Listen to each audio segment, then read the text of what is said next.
Muli tayo nagkakatipon sa unang Biyernes ng buwan upang parangalan ang mahal na puso ni Jesus. Ang puso ng pag-ibig, ang puso na balon ng awa at pagpapatawad.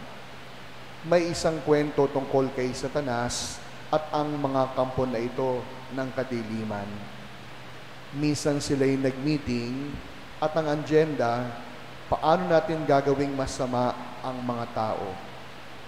Sabi ng isa sa mga kampon, sabihin po natin sa mga tao na hindi magugunaw ang mundo. Sigurado na ang mga tao ay hindi na magsisikap gumawa ng mabuti. Pero ang sabi ni Satanas, hindi.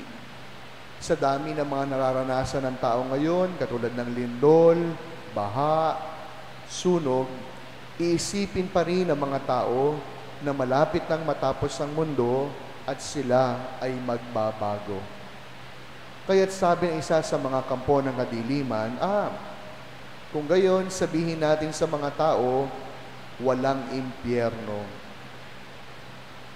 At dahil walang impyerno, sabihin natin, hindi na sila matatakot gumawa ng kasalanan. Pero sabi po ni Satanas, hindi. Sa dami ng paghihirap na pinagdaraanan ng mga tao, katulad ng sakit, kahirapan, problema, matatakot pa rin sila sa impyerno. Kaya ang sabi ni Satanas, alam ko na, para hindi gumawa ng mabuti ang mga tao, para hindi sila tumigil sa paggawa ng masama, lagi natin ipaalala sa kanila, may bukas pa. May bukas pa.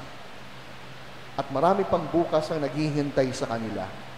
Nang sa gayon, kapag napaniwala natin ang taong may bukas pa, ipagpapabukas ng bawat tao ang paggawa ng mabuti.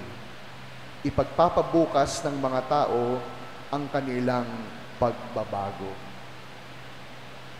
Mga minamahal ko mga kapatid, ito ang siyang kwento hindi lamang ng mga kampo ng kadiliman, kundi ito rin ang siyang ipinapaalala, aral ng 5 hangal na babae sa ebanghelyong ating napakinggan.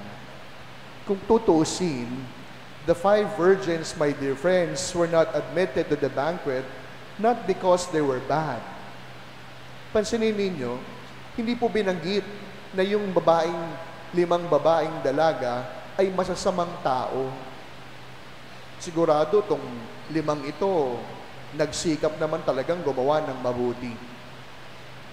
But they were not invited to the banquet with the bridegroom. Why? Because they were foolish. Hangal.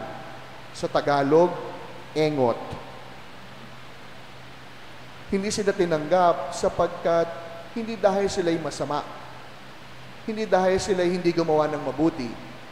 Hindi sila tinanggap sapagkat sila'y mga hangal. Hangal, bakit? Ang akala nila, mamaya pa darating yung lalaki kinasal. Hangal, sapagkat akala nila, matatagalan pa yan.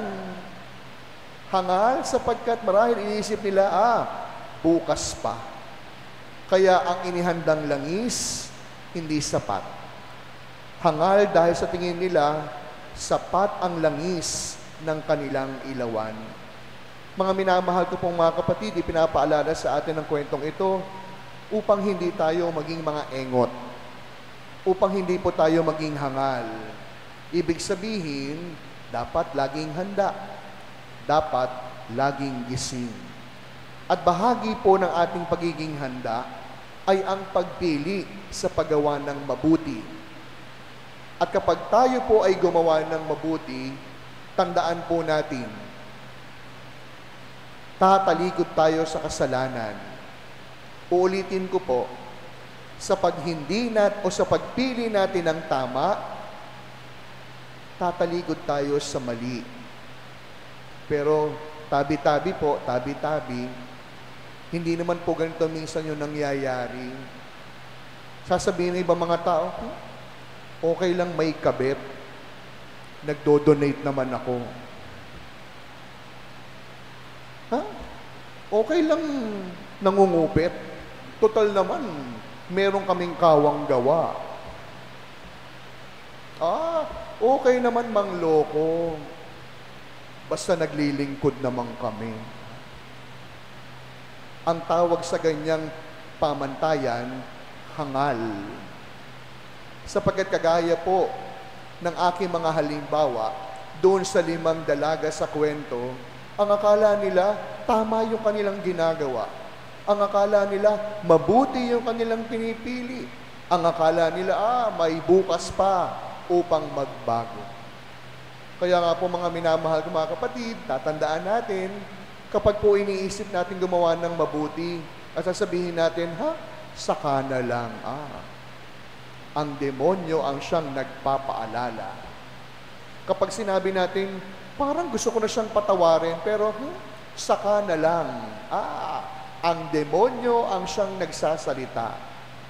Kapag po naisipan natin, parang dapat na akong magbago, at sasabihin natin, saka na lang, dahil may bukas pa. Baka ang demonyo ang siyang nangunguna sa atin. Kaya nga po, sa misang ito, ngayong unang Biyernes ng buwan, huwag po natin sundin ang maling turo at paalala ng demonyo sa atin. May bukas pa. Today is the right time. Let us seize the present moment. Ngayon po yung tamang panahon. Para saan? Gumawa ng mabuti. Ngayon ang tamang panahon. Para saan? Para po magbago.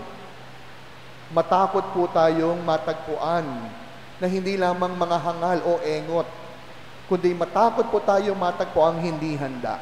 Bakit? Dahil baka hindi na dumating ang bukas na hinihintay natin.